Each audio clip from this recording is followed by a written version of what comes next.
ऐसी जगह यहां आके इंसान को अपने अल्लाह, वाहिगुरु, गॉड, राम की याद आती है कि दुनिया में कहीं भी और आप जाते हैं, बिजनेस, कारोबार की, बाल बच्चे, परिवार की, अच्छे बुरे व्यवहार की समझ आती है, लेकिन सत्संग एक जगह होती है, यहां अपने कसम अल्लाह, वाहिगुरु, राम की याद आती है। जिस भी धर्म को आप मानते हैं, जिस धर्म का पहनावा पहनते हैं, क्या वाकई आप उस धर्म के अनुसार चलते हैं? यह सत्संग में आके समझाती है। धर्म कहते हैं इंसान के लिए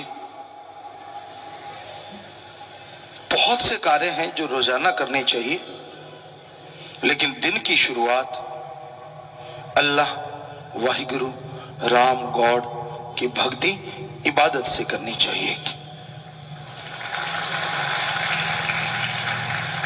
हिंदू धर्म में सुबह का समय 2 से 5, जिसे ब्रह्म मुहूर्त कहा गया, सिख धर्म में इसी समय को अमृत वेला कहा गया, इस्लाम धर्म में इसी समय को बांगे वक्त या फर्ज कहा गया, इंग्लिश फकीर इसी समय को द गॉड्स प्रे टाइम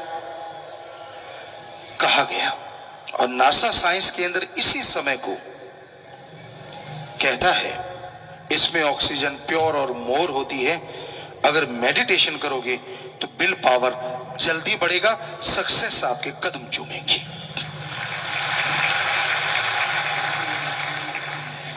हमने सभी धर्मों को पढ़ा, बचपन से पढ़ते थे। जिस जगह पे रहते, राजस्थान में, घर में पवित्र गीता थी, श्री गुरु नानक देव जी महाराज की जन्म साखी, सुंदर गुटका और रामायण, ये पवित्र ग्रंथ घर में हुआ करते। बचपन से हम पढ़ा करते, क्योंकि सभी धर्मों के लोग वहां इकट्ठे रहते थे। तो गुरुजी ने बुलाया तो सभी धर्मों को पढ़ा। लोग हमसे पूछते हैं, आप सभी धर्मों को क्यों मानते हो? जैसे अब भी हम बाहर गए, हर कोई कहता था आपका धर्म कौन सा है? हम कह देते थे सभी धर्म, हम सभी को मानते। कहते ये कैसे हो सकता है, एक तो कोई होगा। हमने कहा एक हो तो बताएं। अब बचपन से गुरुजी के चरणों में लगे और उन्होंने बताया सारे धर्म एक हैं, तो हम कैसे कहें हम एक को मानते हैं? हम तो सभी को मानते हैं, सभी का सत्कार करते हैं। मालिक जानता है, जन्म से लेके आज तक किसी गुरु, किसी पैगंबर, किसी भगवान के बारे में एक भी अपशब्द हमने कभी नहीं बोला, और ना ही सुनने का कोई मादा रखते हैं। हम कहते हैं जितने भी हमारे गुरु हुए, संत, पीर, पैगंबर, अवतार, महापुरुष, उन्होंने सच लिखा था, सच था, है और आगे भी सच रहेगा। उनकी बात को कोई झुठला नहीं सकता। ये बात अलग है, लोग उनका दिखावा करते हैं, उनके वचनों को नहीं मानते। हम आपको गारंटी देते हैं कि धर्मों को इंसान अपने अपने धर्म को, धर्म बदले ना, जिस भी धर्म में आप खुश हैं उसी धर्म में रहिए। पर हम आपको गारंटी देते हैं, इस मिनट अगर आप अपने धर्म को मानोगे, दिखावा नहीं, अगर मानोगे तो अगले मिनट इस धरती पे प्यार मोहब्बत की गंगा बहने लगेगी। ये हम गारंटी देते हैं, क्योंकि धर्म में कुछ बुरा है ही नहीं। धर्म में लड़ना गुनाह है। अजी लड़ना छोड़िए, किसी के बारे में गलत बोलना गुनाह है।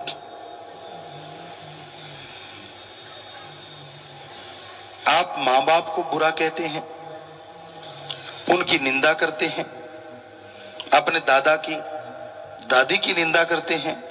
ठीक है, वो बुरे कर्म करते होंगे, ठीक है, उनका रास्ता सही नहीं होगा, ये बात हम आपकी मान लेते, लेकिन अगर आप उनकी निंदा दूसरों के सामने करते हैं, लोग क्या कहेंगे? आप भी तो उन्हीं का खून है, अगर वो बुरे हैं तो आप अच्छे कहां से हो सकते हैं? कभी सोचा है आपने इस बारे में? इसलिए तो धर्म कहते हैं, निंदा भली किसी की नाही, मनमुख मुग्ध करन, मुंह काले तिन निंदका, नरके घोर पवन। गुरु सहवानों के पाक पवित्र वचन। रामायण में क्या लिखा है? पवित्र रामायण में, पर निंदा 100 गौ घात समाना। अपने को छोड़ के किसी और की निंदा करते हो, यही गुरु सहवान कह रहे हैं, और यही पवित्र रामायण में भी लिखा है कि अपने को छोड़ के किसी की निंदा करते हो, मनमुख, आप मन के कहने चलने वाले हो, किसी गुरु धर्म को नहीं मानते, मनमुख उसे कहा जाता है, मुग्ध मूर्ख, करन मुंह काले तिन निंदका, नरके घोर पवन। तो फिर आप करते क्यों हैं? अगर आप धर्म को मानते हैं तो ये बताइए कि किसी दूसरे के बारे में एक भी अपशब्द कहने का हक आपको किसने दिया है? जरा बताइए। धर्म तो कह रहे हैं निंदा करनी ही नहीं। यही इस्लाम धर्म में आता है, फजूल की बहसबाजी में मत पड़िए, किसी को गलत मत कहिए। और यही ईसाई धर्म में भी आता है, अपने को छोड़ के किसी को बुरा मत कहो। फिर जो इंसान इन बातों को नहीं मानता, आप बताएंगे उनका धर्म कौन सा हो सकता है? धर्मों में तो लिखा है, नहीं लिखा तो बताओ। आप पवित्र, कहीं भी पवित्र ग्रंथों को पढ़ लीजिए, जो हमने बोला वो ज्यों का त्यों लिखा हुआ मिलेगा। बल्कि बहुत से महापुरुषों ने, गुरु सहवानों ने तो इस निंदा के ऊपर एक नहीं कई कई पेज भर रखे हैं, कई कई पेज भर रखे हैं। फिर अगर आप उनको मानते हैं तो आपका तो मतलब ही नहीं बनता कि आप किसी को बुरा कहें, अपने माँ बाप को, अपने बहन भाई को, अपने बच्चों को, किसी को भी नहीं। पर निंदा का मतलब होता है अपने को छोड़ के दूसरों का करना, तो वो पर कहलाता है, पराया कहलाता है। धर्मों में कहीं लिखा नहीं है शराब पियो, कहीं नहीं लिखा। इस्लाम धर्म में लिखा है शर प्लस आप। शर माने शैतान और आप माने पानी।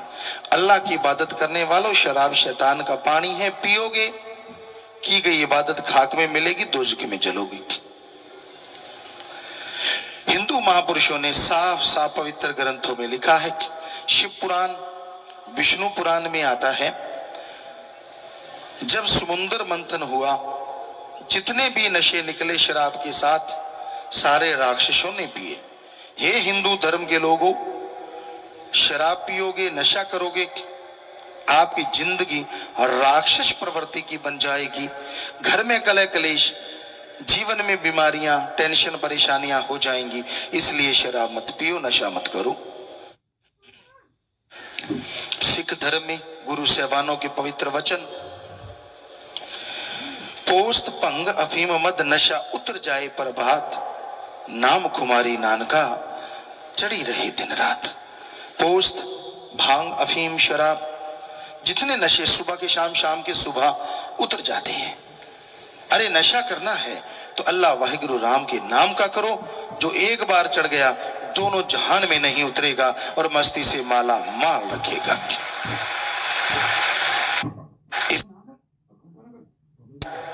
वो ड्रग,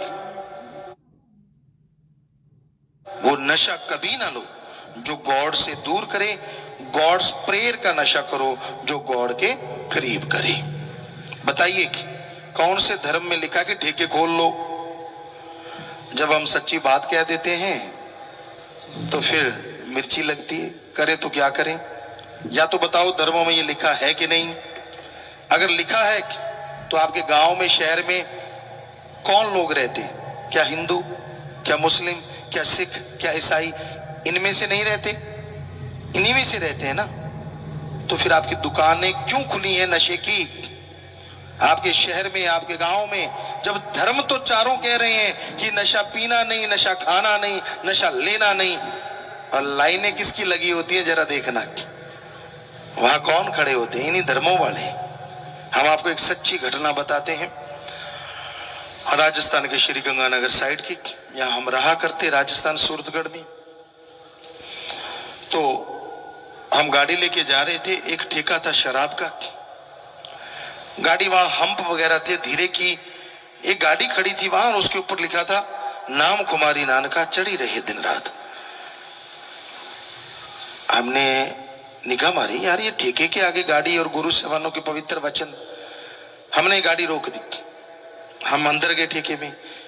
हमने कहा ये गाड़ी किसकी है? तो एक आदमी शराब का पैग ले रहा था, कहता मेरी है।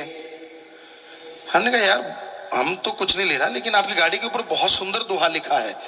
क्या लिखा है? कहता पोस्त पंगा भी मत नशा उतर जाए प्रभात, नाम कुमारी नानका चढ़ी रही दिन रात। हमने कहा आपको पता है इसका मतलब क्या है? कहता पता है। तो फिर शराब क्यों पी रहे हो? अब सुनिए ढीठपने का जवाब।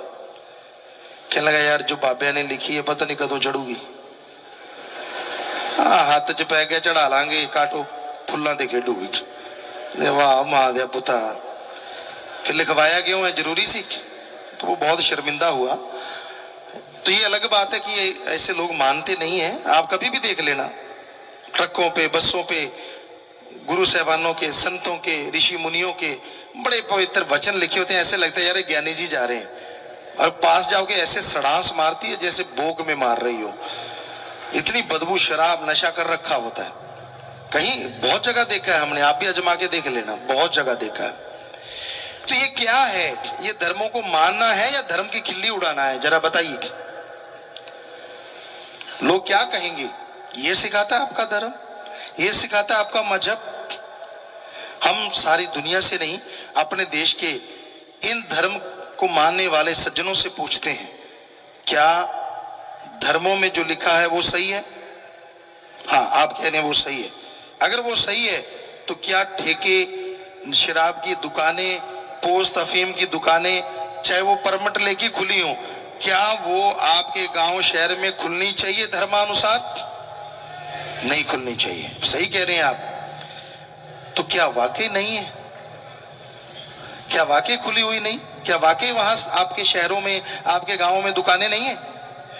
हैं, बहुत है, बहुत है। सोचने वाली बात है कि धर्म को मानते हैं आप, धर्म का पहनावा पहनते हैं आप, फिर आपका धर्म क्या सो गया? आप बंद क्यों नहीं करवाते? करवानी चाहिए। जो भी जायज तरीका है, ना झगड़ो, ना लड़ो, ना बुरा कहो, पर फर्ज तो बनता है ना कि हमारा धर्म कह रहा है, हमारा धर्म इजाजत नहीं दे रहा, हम नहीं नशे की दुकानें खुलने देंगे। और दूसरी बात, चलो दुकान खोल ली, आप कहते हो जी यार कौन झगड़ा करे, ठीक है आप इतना तो कर सकते हो, बारी बारी से अपने गांव में, शहर में एक पहरा बिठा लें सभी लोग मिलके, पंचायत, कि भाई इस दुकान पे किसी को जाने नहीं देना, देखते कितने दिन खुली रहेगी। कुछ तो करो। जब धर्म का दिखावा करना हो, ये कर वो कर, बड़े टूटियां शूटियां लगा दिखाना कि मैं यार, मेरे को देख के लोग समझ जाए मैं कौन हूं। मजा तो तब है जब धर्म का कर्म भी करके दिखाओ, मजा आ जाएगी। ये वाकई आप कौन है, लोग अपने आप ही पता चल जाएगा यार ये है सच्चा धर्म को मानने वाला। तो भाई सच्ची बात कड़वी तो होती है, पर हम क्या करें, सत्संग में सच बोलना पड़ता है। तो ये सच ना हो तो हम सत्संग नहीं करेंगे कभी भी। अगर आपको लगता है कि ये सच नहीं है तो ये सच है, लेकिन जब सुनना पड़ता है ना सच, कड़वा बहुत लगता है, बुरा लगता है। हम किसी भी धर्म की निंदा कभी जिंदगी में, जब से जन्म लिया है मालिक जानता है, सोचा नहीं। निंदा करनी तो बहुत दूर की बात है, मालिक जानते हैं।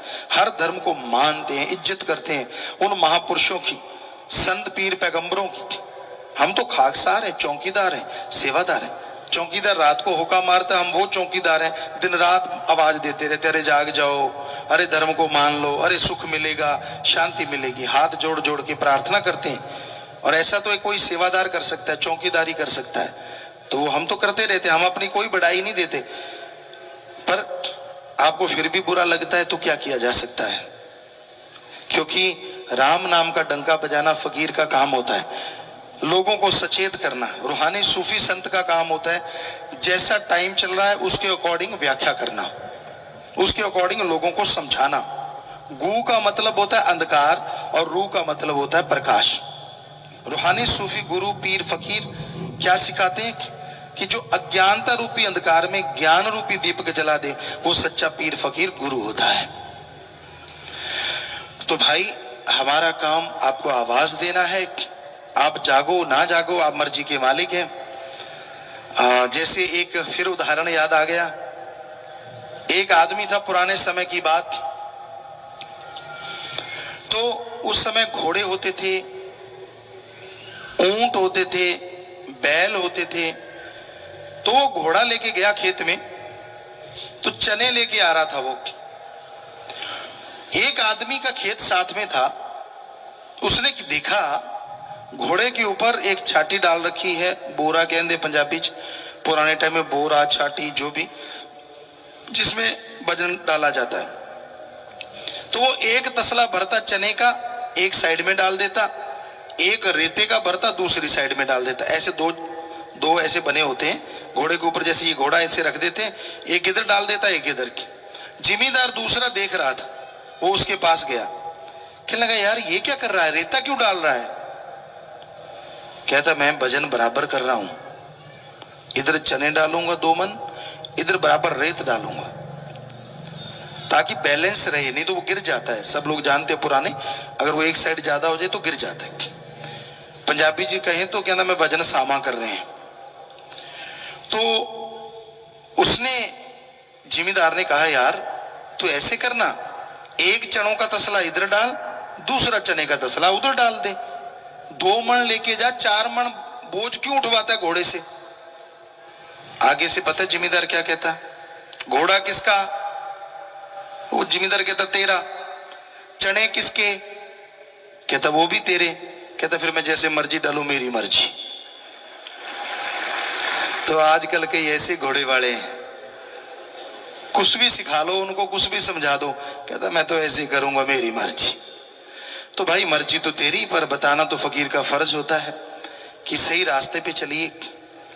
आप सेवा कीजिए, घर से शुरुआत कीजिए अपने माँ बाप की। और माँ बाप जो बुजुर्ग बैठे हैं यहाँ, उनका फर्ज है बच्चों को सलाह जरूर दो पर टांग मत अड़ाओ, उनको बोल दो आपने बहुत मेहनत की है, आपने हिम्मत की है, उनके लिए जो कमाया ठीक है, जो बनाया ठीक है, कि भाई तेरे को मेरे तजर्बे की जरूरत पड़े तो बताऊंगा मैं, तू गलत चलेगा तो भी बता दूंगा। आगे वो माने ना माने उनकी मर्जी, ठोकर खा के मान लेंगे। लेकिन अगर आप जबरदस्ती करोगे तो हो सकता है फिर अनाथ आश्रम में आपको भेज दे। और बच्चों को चाहिए कि वो बुजुर्गों का सत्कार करें। अरे जन्मदाता है आपके, क्या हो गया अगर किसी किसी भाई बहन को अपने बुजुर्गों का टट्टी पेशाब उठाना पड़ गया? वो समय भूल गए जब बचपन में वो आपका टट्टी पेशाब सब उठाया करते थे? क्या हो गया अगर 2-4 दिन आपको उठाना पड़ गया तो? हमारी यही संस्कृति है, हमारा यही धर्म सारी दुनिया में नंबर 1 है, हमारे सारे धर्म, क्योंकि इसमें ऐसी शिक्षा दी जाती है जो दुनिया में कहीं भी नहीं। एक बार काफी देशों के लोग आए, कहते गुरुजी आपके जो धर्म है, हिंदू मुस्लिम सिख ईसाई, इसमें ऐसा क्या है? हमारी संस्कृति बढ़िया है, आपकी संस्कृति किसी काम की नहीं। हमने कहा हमारे धर्मों की अगर ABCD भी सुना देना आपको, आपकी गिग्गी बच जाएगी। कहते कैसे? हमने कहा आपको धर्मों की A सुनाते हैं, B फिर सुनाएंगे। कहते सुनाओ। हमने हमारे धर्मों की A ये है कि जब बच्चा छोटा होता है, बिल्कुल छोटा सा जन्म लेता है, और जब तक वो पैरों पे खड़ा नहीं होता तब तक उसके माँ बाप केयर टेकर होते हैं, उसकी संभाल फूलों की तरह करते हैं, उसमें ध्यान रखते हैं। और जब माँ बाप बूढ़े हो जाते हैं, उनको सहारे की जरूरत पड़ती है, तो हमारे धर्म कहते हैं वो नौजवान बच्चे अपने बुजुर्गों को फूलों की तरह रखते हैं, उनकी वैसे केयर टेकर बन जाते हैं, वैसे संभाल करते हैं। आप लोगों के देशों में क्या ऐसी रीत है? सभी कहने लगे नहीं गुरुजी ये तो कमाल है, हमने कहा अभी तो ए ही सुनाया है, बी को भी फिर सुनाएंगे। ए से ही आप हिल गए, तो वो मान गए कि आपकी संस्कृति जैसी है ऐसी दुनिया में किधर भी नहीं। और हमारे बारे उनकी संस्कृति लाने की तैयारी में है, नंगे रहेंगे, ऐसे रहेंगे, ये होना चाहिए, वो होना चाहिए। अरे क्यों? जब हमारी संस्कृति इतनी रिच है, इतनी महान है, हमारे गुरु पीर पैगंबर महापुरुषों की देन है, हम क्यों किसी की नकल करें? बल्कि उनको मोल्ड करें कि वो हमारी संस्कृति को अपनाए, ताकि पूरी दुनिया का ये भारत देश हमारे धर्म गुरु बन जाए। तो यही हकीकत है, पहले हम अपनाएं अपने धर्मों को, पहले हम चलें उनके अकॉर्डिंग, फिर ही दुनिया के लोग अनुसरण करेंगे ना। तो कभी भी अपने माँ बाप की, अपने बहन भाई की, अपने बच्चों की निंदा मत किया करो। कई बुजुर्ग लग जाते हैं, मेरा तो बेकार, मेरा तो फलां, मेरा तो धिंकड़। ठीक है, आप गुबार निकाल रहे हैं, वो नहाते टाइम भी निकाल सकते हो, टॉयलेट में जाके भी निकाल सकते हो। कई बच्चे पत्रिका पढ़ते ही हैं वहां बैठ के, तो आप उसकी बजाय वहां गुबार निकाल सकते हो, कम से कम कोई सुनेगा तो नहीं, आप हल्के हो जाएंगे। लेकिन दूसरों को अगर आप अपने बच्चों की भी निंदा करते हैं तो लोग कहेंगे यार हम क्या करें, आपका ही खून है, फिर क्या जवाब है आपके पास? तो ठीक है, उनको, वो बिगड़ गए हैं, गलत रास्ते पे चल रहे हैं, मानी बात, आप सही हैं, लेकिन गाते फिरने से वो सुधरेंगे नहीं, बल्कि उनको सुधारने के लिए आप प्यार से, मोहब्बत से प्रयास कीजिए, तो यकीनन वो चेंज होंगे, यकीनन उनमें बदलाव आएंगे। तो कभी किसी को बुरा ना कहा करें, ना अपनों को ना दूसरों को, क्योंकि दूसरों की तरफ यूं उंगली उठाते हो, एक उंगली किसी और की तरफ, तीन उंगलियां खुद की तरफ उठ जाती हैं। कि जो दूसरों को बुरा कहते हो, क्या आपने जिंदगी में कोई बुराई नहीं की? अगर आपने की है तो फिर दूसरों को बुरा कहने का हक आपको किसने दिया है? ये सिखाते हैं हमारे धर्म। जो चीज आदमी गाता है वो चली जाती है, जो चीज आदमी दूसरों की गाता है वो अंदर आ जाती है। यानी खुद की जो गाओगे वो अंदर से चली जाएगी, दूसरों की गाओगे तो वो अंदर आ जाएगी। इसलिए दूसरों में गुण देखो और उनको गाओ तो वो आपके अंदर आ जाएंगे, और खुद के अवगुण गाओ ताकि वो चले जाएंगे, और आप गुणवान बन जाओगे। अल्लाह वाहिगुरु मालिक की दरगाह में खुशियां लोगे, इस धरती पे स्वर्ग जन्नत से बढ़ के नजारे लूटोगे, मालिक के रहमो करम के हकदार बन जाओगे। सो बताना हमारा फर्ज, हाथ जोड़ के विनती करना हमारा फर्ज, आगे मानना अपनाना ना अपनाना वो आपकी मर्जी। देश अपने को जाने ना बावरिया। वाकई इंसान दिन ब दिन दुनियादारी में, भौतिकतावाद में इतना फंस गया है कि अपने निज मुकाम अल्लाह वाहिगुरु मालिक का नाम और वो तमाम कौल इकरार जो माँ के गर्भ में किए सारे भुला दिए हैं। आज लोगों का मकसद तन मन धन से मजे उड़ाना, खुशियां हासिल करना,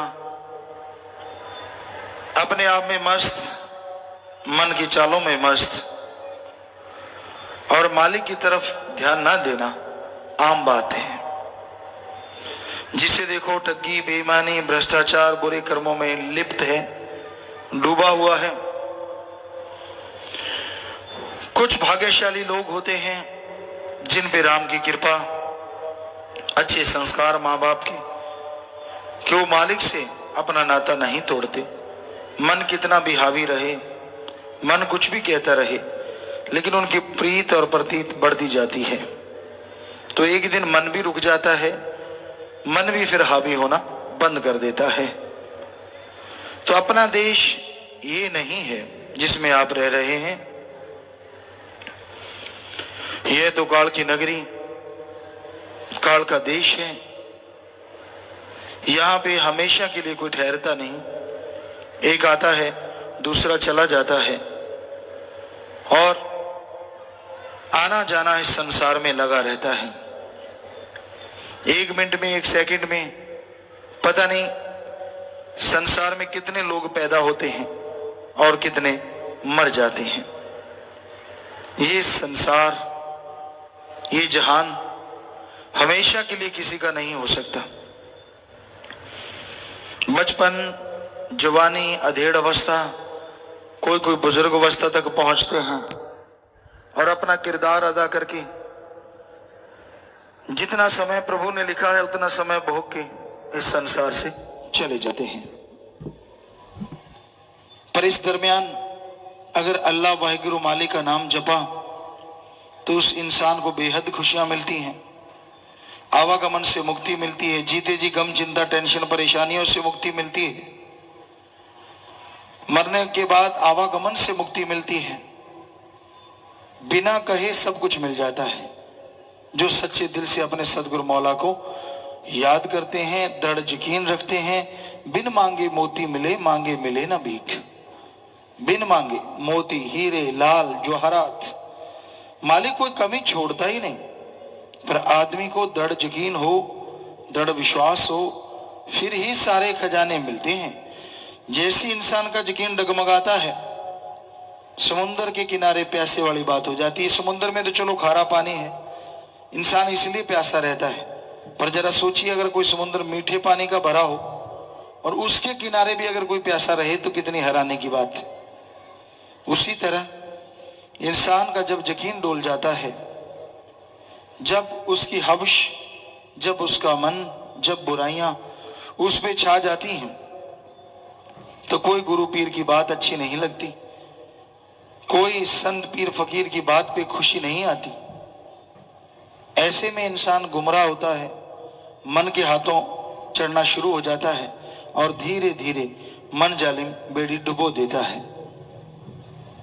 ठीक है, संत पीर फकीर की बातों पे यकीन नहीं तो आप नाम का जाप करके देख लो, नाम का सुमरन करके देख लो, अपने आप बात सामने आ जाएगी कि संत जो बात कहते हैं, पीर फकीर जो बात कहते हैं, उनमें कितनी सच्चाई है। कि आप नाम जपें, सुमरन करें और कभी किसी का बुरा ना सोचें, सबके लिए भला मांगो, सबका भला करो, यकीनन मालिक आपका भला जरूर करेंगे। तो इंसान को अपने अंतःकरण की सफाई करना अति जरूरी है और उसके लिए कोई घर बार नहीं छोड़ना, काम धंधा नहीं छोड़ना। घर परिवार में रहते हुए, बाल बच्चों में रहते हुए थोड़ा थोड़ा सुमरण करते रहो और जिनके पास सेवा का सुनहरी अवसर है वो सेवा करें, क्योंकि सेवा का मेवा हाथों हाथ नगदो नगद जरूर मिलता है। जो भी जीव सेवा करते हैं मालिक अंदर बाहर कोई कमी नहीं छोड़ते और हमने ये देखा है सेवा करने वालों की किसी भी तरह की कोई कमी नहीं रहती, हमेशा खुशियों में लीन रहते हैं, खुशियों में माला माल रहते हैं, किसी भी तरह की कमी नहीं आती, बल्कि मालिक के रहमो करम से माला माल होते रहते हैं। और हैरानी की बात यह है कि आपने कोई पैसा नहीं देना, कोई टैक्स अदा नहीं करना, कुछ भी नहीं, बस आप सुमन कीजिए और फिर आपके लिए खुशियों का स्रोत खुल जाएगा। जैसे एक बांध लगा देते हैं, पानी को रोका जाता है और अगर वो बांध खोल दो तो पानी विकराल रूप धारण कर लेता है, वो तबाही मचाता है। उसी तरह काल ने ओम हरि अल्लाह मालिक गौड़ खुदा वाहिगुरु राम के उस अमृत आबो हयात में बांध लगा दिया है। काम वासना का, क्रोध, लोभ, मोह, अहंकार, मन माया का जबरदस्त बांध लगा हुआ है। और आप अगर सुमरन करके, भक्ति इबादत करके इस बांध को छिन भिन कर दो तो जैसे अमृत आबो हयात मालिक का चलेगा, काल की तमाम बुराइयों का चकना चूर कर देगा।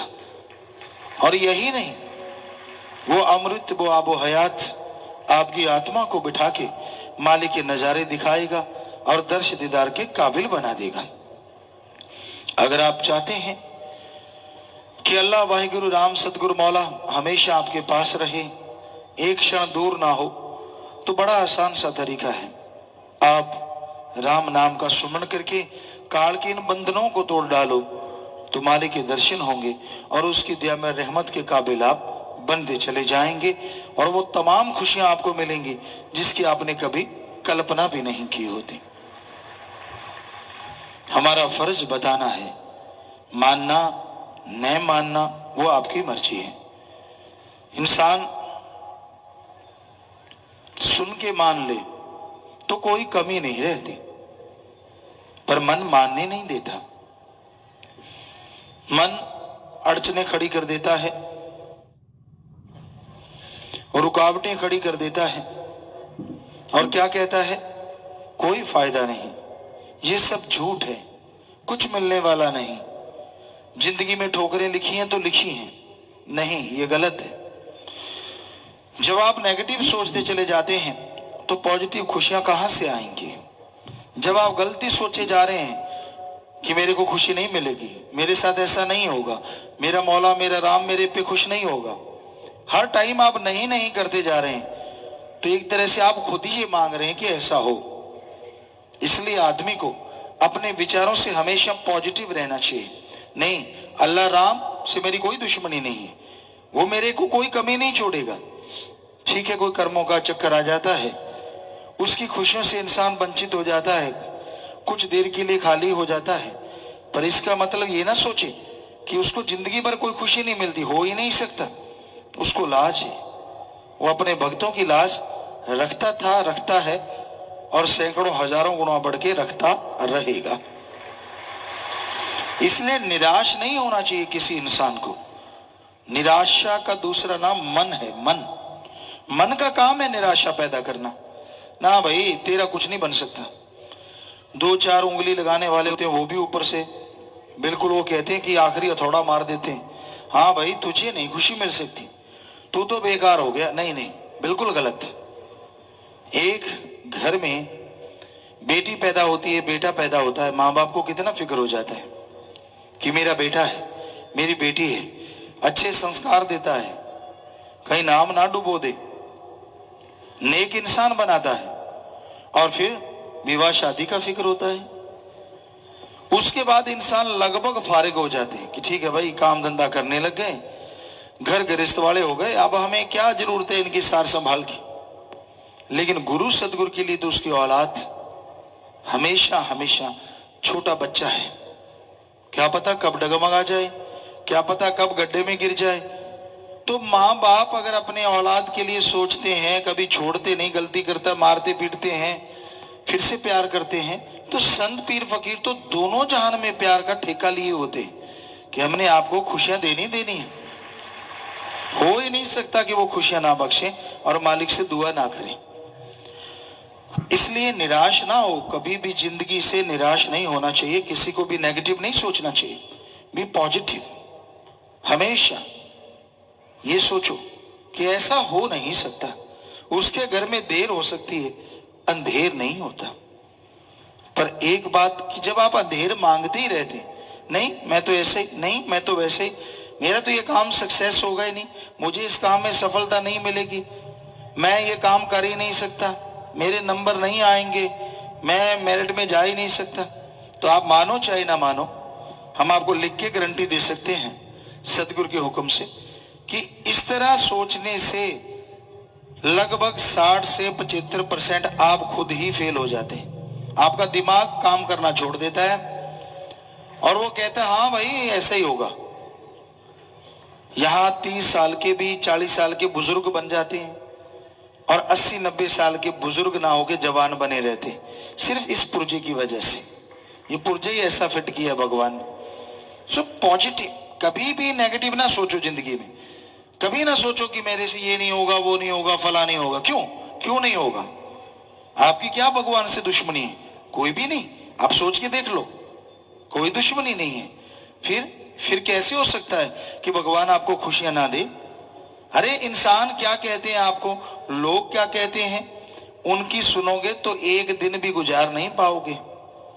क्योंकि आदमी कहते जितने मुंह उतनी बातें। एक ने सुनी, किसी ने कह दिया पंख उड़ रहा था, दूसरा कहता, दूसरे को सुनाने लगा कहता चिड़िया उड़ रही थी, तीसरे को जब उसने सुनाया कहता 2-3 चिड़िया रंग बिरंगी उड़ती देखी। चौथे पांचवें तक जाते जाते कहता तूने देखा? कहता क्या? कहता रंग बिरंगी चिड़ियों का एक डार जा रही थी, बहुत सारी चिड़ियां जा रही थी, था एक पंख बनगी डार। तो ये है संसार, यहां कुछ पता नहीं लोग क्या बना दें, किस तरह से आपको टोंट कसें, कैसे आपको दुखी करें, पर मालिक का प्यारा वही है जो डट के सामना करता। हाथी रास्ते पे चलता है, बहुत सोचते हम काटेंगे, भौंकते हैं, भौं भौं करके आते हैं, पूंछ ऐसे होती है और यूं करके वापस चले जाते हैं, यार इस पे कोई असर ही नहीं हुआ। तो एक मालिक के प्यारे को ऐसा बन के रहना चाहिए, इस तरह हाथी की तरह मजबूत इरादों के साथ आगे बढ़ते जाओ, मंजिल मिलेगी मिलेगी, 100% मिलेगी। हो नहीं सकता कि मंजिल आपको ना मिले, इसलिए मन के हाथों मजबूर ना बनो, किसी मनमते की बात ना सुनो। आपने अगर अपने आप को मालिक को सौंपा है तो मालिक को भी फिक्र है। जब आप मालिक के बन गए हैं तो जिसके आप बने हैं उस मालिक को भी फिक्र है कि भाई ये मेरा बच्चा है, मेरी औलाद है, वो आपको कैसे दुख आने देगा, कैसे परेशानी आने देगा। फिर भी अगर कोई परेशानियां आ गई, कोई मुश्किलें आ गई, तो वो कर्मों का दायरा है। आपने क्या सुमरण किया, क्या सेवा की? अगर की होती तो वो कर्मों का दायरा थोड़ी देर में कट जाता। आप सुमरण नहीं करते, सेवा नहीं करते, असूलों पे नहीं चलते, तो समय लगता है कर्मों को भोगने में। तो वो समय की अवधि खत्म होगी तो फिर से मालिक के रहमो करम से आप माला माल जरूर हो जाएंगे। यह सर्व धर्म संगम है, सभी धर्मों का साझा सत्संग है।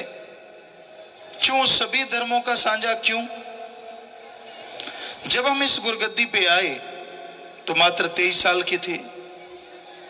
गुरुजी ने हमें बुलाया, नॉन मेडिकल के स्टूडेंट थे हम, घर में पवित्र ग्रंथ थे सभी धर्मों की। तो गुरुजी ने बुलाया, अपना रहमो करम किया और 1.25 साल के करीब हमारे साथ रहे। तो उन्होंने कहा कि आप सभी धर्मों को पढ़ो, सभी धर्मों की स्टडी करो। तो उनकी कृपा से, मालिक की रहमत से हमने सभी धर्मों को खुले दिमाग से पढ़ा, रूहानियत के नजरिए से और साइंस विज्ञान के नजरिए से। हिंदू धर्म के हमारे पवित्र वेद, शास्त्र, गीता, रामायण, महाभारत 5वां वेद, सिख धर्म की पवित्र गुरबाणी, इस्लाम धर्म की पवित्र कुरान मजीद और ईसाई धर्म की पवित्र बाइबल और भी रूहानी सूफी संतों की वाणी को पढ़ा और पढ़ रहे हैं।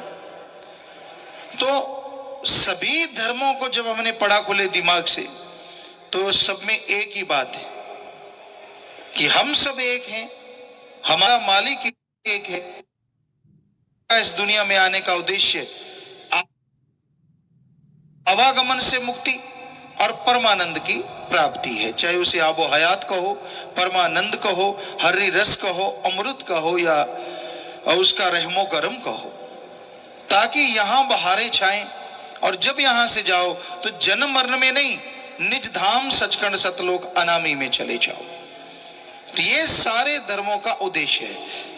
सारे धर्मों में बारीकी से बताया है आप सुखी कैसे रह सकते हैं, चैन से कैसे रह सकते हैं, कैसे आपको आनंद मिले, कैसे आने वाली बीमारियों को आने से पहले भी रोका जा सकता है। आपको बीमारी आए, क्या पता कब आए, मालिक जाने, लेकिन ये धर्मों में पुख्ता इंतजामात हैं कि हम उस बीमारी को, पहाड़ को कंकर बना सकते हैं। और अगर लगातार धर्मों की बात को सुने तो कंकर की रड़क एहसास भी नहीं होता। तो आज आपकी सेवा में ऐसी ही चर्चा करने के लिए हाजिर हैं। काम जो आया भूल ना जाना, आत्मा को आजाद कराना। कौन सा कार्य है जो इंसान को करना चाहिए, या दूसरे शब्दों में धर्मानुसार कैसे जिंदगी जीना चाहिए, जिससे यहां भी बेगम रहो, कोई गम चिंता परेशानी न सताए और आगे भी बेइंतहा खुशियां मिले, आवागमन से मुक्ति हो। सच्चा मोक्ष किसे कहते हैं? सच्चा मोक्ष जीते जी गम चिंता टेंशन परेशानी खत्म हो जाए और मरणोपरांत आवागमन से आजादी मिल जाए, इसी का नाम सच्चा मोक्ष है। अगर आपको हम ये लालच दे दें कि मोक्ष मिलेगा, मुक्ति मिलेगी भाई, तो इस जन्म में तड़पते रहे तो क्या फायदा उस नाम का, क्या फायदा उस भक्ति का। इस जन्म में भी गम, चिंता, टेंशन, परेशानियों से मुक्ति मिले, 100% मिलती है, पर बात आपके अमल की है। आपके सामने मान लीजिए बादाम है, घी, दूध, हलवा, पूरी सब सामान पड़ा है, अगर आप उसे खाएंगे तो ही असर होगा ना जी। अगर आप उसको धोख मारते रहते हैं, हलवा भाई बहुत बढ़िया है, घी पड़ा है बहुत बढ़िया है, सारा दिन सजदा नमस्कार धोख मारते रहते हो, तो क्या ताकत आ जाएगी? नहीं आएगी। बनाने वाले ने तो बना के रख दिया कि आपको ताकत आए, आपकी भूख मिटे, ये तो आपके ऊपर निर्भर है ना कि आप उसे खाते कितना हो। तो उसी तरह भाई भगवान का नाम है, संत तो भगवान का नाम कह लो, कलमा कह लो, गुरु मंत्र कह लो, मेथड ऑफ मेडिटेशन कह लो, वो शब्द कह लो, संत तो वो दे देते हैं कि ले भाई ये है तेरी खुराक आत्मा की, जो यहां भी खुशियां वहां भी। आगे तो आप पे निर्भर है ना, आप सुमन कितना करते हैं। यहां वो जादू टोना नहीं होता, इतने नोट चढ़ा दे ये हो जाएगा, इतने नोट चढ़ा दे ये हो जाएगा। ये नोट तो हमने खाने होते हैं, अगर हम चढ़वाएंगे तो। भगवान के पास तो एक नया पैसा नहीं जाता। भला हो गया तो ठीक, नहीं भला हुआ तो ये कह देना तेरी नीयत साफ नहीं थी, लड़ना है तो लड़ लो, क्या फायदा। तो ये गलत है। हकीकत ये है कि भोजन खुद खाओगे तभी शरीर में जाएगा। वैसे राम का नाम खुद गाओगे, भक्ति इबादत करोगे तो भला 100% होगा ही होगा। तो संतों का काम वो गुरु मंत्र, वो नाम, वो कलमा, वो मेथड ऑफ मेडिटेशन बताना है। आगे आप पे निर्भर करता है, आगे आपके ऊपर है कि आप उसका जाप फिर कितना करते हैं, कितना अभ्यास करते हैं, कितना चलते हैं उस मालिक के नाम पे। चलने से ही सुख है, चलने से ही शक्ति मिलती है। जब तक मालिक का नाम नहीं जपते, जब तक भक्ति इबादत नहीं करते, तो खुशियां हासिल नहीं होती। तो संतों का काम तरीका बताना है। जैसे कोई आपको बोले कि 2 क्विंटल दूध का पूरा असर ले लो आप, तो कितना पी पाओगे? लीटर, 2 लीटर, ज्यादा से ज्यादा और ज्यादा, पर 200 लीटर का एकदम फायदा कैसे उठाओगे?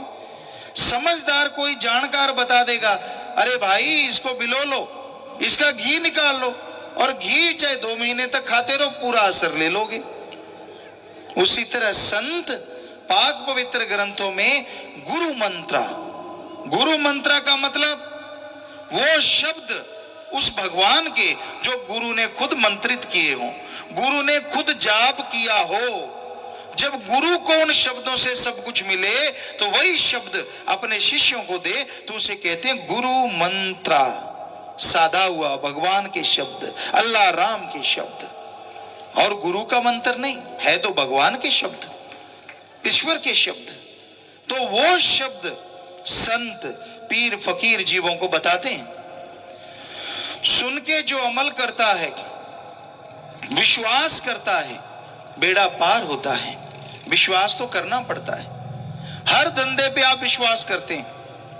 आप निगाह मार के देखो, आप अगर जाट जमींदार, जो भी किसान है, कहने का मतलब जो खेती बाड़ी का काम करते हैं, आप दुकान पे जाते हैं, गेहूं लेने जाते हैं, तो वो बोलता है कि ये जो बीज है ये 20 मन 30 मन जरूर निकलेगा भाई, 1 बीघे का 40 मन निकलेगा।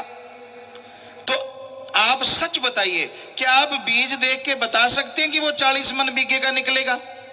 नहीं बता सकते। सूंघ के बता दें, खा के, यही तो इंद्रियां हैं जिससे पता चलता है। ऐसे स्पर्श करके नहीं बता सकते ना।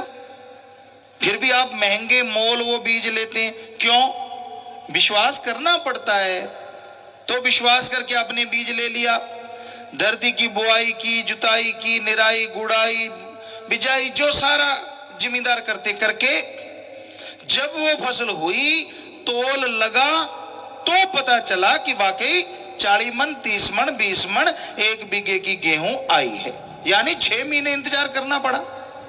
और संतों की बात पे नहीं, आप किसी, एक और उदाहरण आपको देते हैं, किसी डॉक्टर के पास जाते हैं, बहुत दर्द है आपके, मालिक ना करे ऐसा हो, बहुत परेशानी है, आप मुश्किल में हैं, तो आप डॉक्टर के पास जाते हैं और डॉक्टर कहता है कि आपका ऑपरेशन करना पड़ेगा। और ऑपरेशन में पहले से आपसे लिख के ले लेता है कि जान जा सकती है भाई, आप उस पर दस्तखत कर देते हैं। सच बताइए, क्या आपको लगता है कि आपकी जान नहीं जाएगी जब डॉक्टर बोल रहा है कि जान जा सकती है? अरे क्यों पेट फड़वा रहे हो भाई, जब वो बोल रहा है फिर भी आप लिख के देते हो, परिवार वाले लिख के देते, क्यों? क्योंकि विश्वास करना पड़ता है। जब ऑपरेशन होगा, तंदुरुस्त आप हो गए तो लगा कि भाई डॉक्टर तो कह रहा था कि ठीक भी हो जाओगे, पर कुछ हो भी सकता है, तो मैं ठीक हो गया। विश्वास। तो आप दुनिया में हर बात पे विश्वास कर लेते हैं, लेकिन जब राम नाम की बात आती है तो क्या कहते हैं? पहले भगवान दिखा दो, है ना, उल्टी खोपड़ी हो गई। दुनिया में कोई भी काम धंधा पहले विश्वास, फिर मेहनत, फिर रिजल्ट आता है। और इधर पहले रिजल्ट, भक्ति बाद में। भक्ति बाद में क्या खा करोगे जब भगवान मिल गया? जब भगवान ही मिल गया, उसी के लिए तो भक्ति करनी है। तो कहते ना, तो ये सारा कलयुग की वजह से, पहले भक्ति, भगवान बाद में। संत आपको लूटें तो उठ जाओ, आपसे पैसा लें तो उठ जाओ, नोट वोट मांगे तो उठ जाओ, धर्म छुड़ाएं तो उठ जाओ, आपको लड़ाएं तो उठ जाओ, गलत बात बोले तो उठ जाओ। जब वो सच कह रहे हैं तब कम से कम सुन के अमल तो करके देख लो। जब कोई धर्म नहीं छोड़ना, कोई पैसा नहीं लेना, कोई नोट वोट का चक्कर नहीं, तो आप राम का नाम जप के तो देखो, अल्लाह मालिक की इबादत करके तो देखो, रिजल्ट जरूर आएगा। तो विश्वास तो करना पड़ता है, छोटी छोटी बातों पे विश्वास करना पड़ता है। आप बस में बैठ जाते हैं, आपको क्या पता ड्राइवर नशेड़ी है, कहीं चढ़ा दे तो, पर विश्वास है लेके जाएगा सही जगह। हर बात पे विश्वास। होटल पे खाना खाते हो, किसी ने जहर डाल दिया तो नहीं, ऐसे कैसे विश्वास है? तो छोटी छोटी बातें देखिए, दिनचर्या की आप रोजाना विश्वास करते हैं, तो अब उनके लिए विश्वास क्यों नहीं? जिन पीर फकीरों ने, संतों ने, अवतारों ने हमारे लिए जंगलों में रह के वेद शास्त्र पवित्र ग्रंथ बनाए, उन पे क्यों किंतु परंतु क्यों? जिन्होंने हमारे लिए सारा जीवन त्याग दिया, सारे सुख त्याग दिए। अगर आपको लगता है कोई खास बात नहीं, तो आप सारा कुछ त्याग के जंगलों में बैठ के देखो, कंदमूल खा के देखो और लोगों के लिए लिख के देखो, पता चल जाएगा। हम उन पे विश्वास क्यों नहीं करते? उनके वचनों को क्यों काट चाट करते हैं? क्यों कह देते हैं बात बात पे कि ऐसा लिखा वैसा लिखा? किसी ने हमें लिख दिया यूपी में कि वेद लड़ाते हैं। हमने कहा क्यों भाई, वेदों में जात पात बनाई है? हमने कहा नहीं बनाई, आपके पढ़ने में कमी है, दिमाग गलत तरफ है, तो हम क्या करें? वेदों में तो काम के अनुसार जैसा कोई कर्म करता है वैसा नाम रखा है।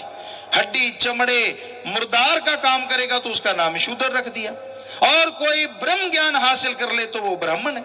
ये नहीं लिखा कि ब्राह्मण के ब्राह्मण पैदा होगा। ब्राह्मण अगर कोई यहां पुलिस में सज्जन कोई काम कर रहा है तो वेद उसे कहेंगे क्षत्रिय है। और अगर शूद्र होके भी, यानी कोई मांस हड्डियों का काम करता है, वो होके भी, उनके घर पैदा होके भी वो ब्रह्म ज्ञान हासिल कर लेता है, तो वेदों के अनुसार वो ब्राह्मण है, वो शूद्र नहीं है। तो ग्रंथों को गलत बताने में इतनी देर लगती है। हाँ गलत है, किसी की जुबान थोड़ी ना पकड़ लेना है, 2.5-3 इंच की ये है, जब मर्जी हिल जाए। तो कहने का मतलब, हम उनकी बातों पे क्यों किंतु परंतु विश्वास नहीं करते। कोई झूठ बोल दे तो झट से विश्वास कर लेते हैं। झूठ पे लोग आज कलयुग में ज्यादा विश्वास करते हैं। हम आपको एक बात सुनाते हैं, सच्ची बात, राजस्थान की बात। हम राजस्थान में ही पैदा हुए, सूरतगढ़ के पास एक गांव है, तो यहीं पढ़े लिखे सब कुछ। तो आपको बात सुनाते हैं राजस्थान की। एक भाई शाम के समय ऊंट गाड़ा लेके आ रहा था, बालू रेत था, वजन ज्यादा डाल बैठा, दूसरे गांव के पास बालू रेत में फंस गया गाड़ा, पास में गांव था। उसने देखा हथाई कर रहे थे लोग, धर्मशाला कह दो, वैसे नाम की धर्मशाला होती है, खेलते तो ताश के पत्ते हैं, सारा दिन चुगली निंदा चलती है वहां। तो वहां पे चला गया, देखा लोग बैठे ताश के पत्ते पीट रहे, हाथ जोड़े, भाई मेरा ऊंट गाड़ा फंस गया, थोड़ा धक्का लगवा दो, पास ही है, रात हो रही है, मौसम भी ठीक नहीं है, आपसे प्रार्थना है। गांव वाले कहते हैं हमारे पास नहीं है टाइम, क्यों ताश के पत्ते जो चल रहे थे। उसने बहुत मिन्नत की, नहीं माने। फिर उसने सोचा चलो झूठ बोल के देखते हैं, चलो कोई और तरीका बना के देखते हैं, झूठ नहीं तो कोई तरीका सही। वो थोड़े से जाके वापिस आ गया, कहता सुनो। कहते क्या है? कहता मेरा धक्का लगाओ ना लगाओ, पर एक अजूबा बताता हूं। क्या अजूबा भाई? कहता मेरी गाड़े पे मैं खेत से तोड़ के लाया हूं 40-40 किलो के लौकी हैं, कद्दू है, 1 मन का कद्दू। कहते झूठ बोलता है। कहता हाथ कंगन को आरसी का, पढ़े लिखे को फारसी क्या, चलो जाके देख लो। सारे कहने लगे हाँ यार हर्ज क्या है। सारे चल पड़े, गाड़े के पास आए तो वो भाई कहने लगा आओ भाई। कहते दिखा किधर है? कहता है भाई आपसे विनती है, आप आ तो गए ही हो, पहले गाड़ा निकाल दो, ये बोरा छाटी में रखा हुआ मैं दिखा देता हूं। कहते ठीक है यार, बात ठीक है, आ तो गए। सबने धक्का लगाया, गाड़ा निकल गया, वो ऊपर बैठ के जाने लगा। वो कहने लगे अरे अरे अरे रुक। कहता क्या है? कहते वो कद्दू 1 मन का किधर है? कहता यही तो कद्दू था, आपसे मिन्नत की, धक्का नहीं लगवाया, मैंने झूठ का सहारा ले लिया, आप आगे चले आए। तो ये है कलयुग। या झूठ बोल दो, फिर चटकारे ले लेके बातें करेंगे, स्वाद ले लेके, मजा ले लेके बात करेंगे, छोटी सी पंख भी नहीं होता डार बना देते हैं। ऐसा है ये घोर कलयुग, बुराई का युग। या झूठ को लोग जल्दी मानते हैं, झूठ पे ज्यादा विश्वास करते हैं, और संत पीर फकीर जिन्होंने सारी जिंदगी कुर्बान कर दी, उनके वचनों पे क्यों, किंतु परंतु, ये वो फला, इसीलिए बेचैनियां हैं, इसीलिए आत्मिक कमजोरी है, और आत्मिक कमजोरी की वजह से इंसान सब कुछ होते भी दुखी है। तो भाई आत्मिक शांति तभी मिलेगी जब आत्मा बलवान होगी, और आत्मा की कोई खुराक है तो वो राम का नाम, अल्लाह की इबादत, वाहिगुरु की याद, गॉड्स प्रेयर है। उसके बिना कोई तरीका नहीं, कोई दवाई नहीं जिससे आत्मा को बल मिल जाए, आत्मा को ताकत मिल जाए, ऐसी कोई दवाई नहीं।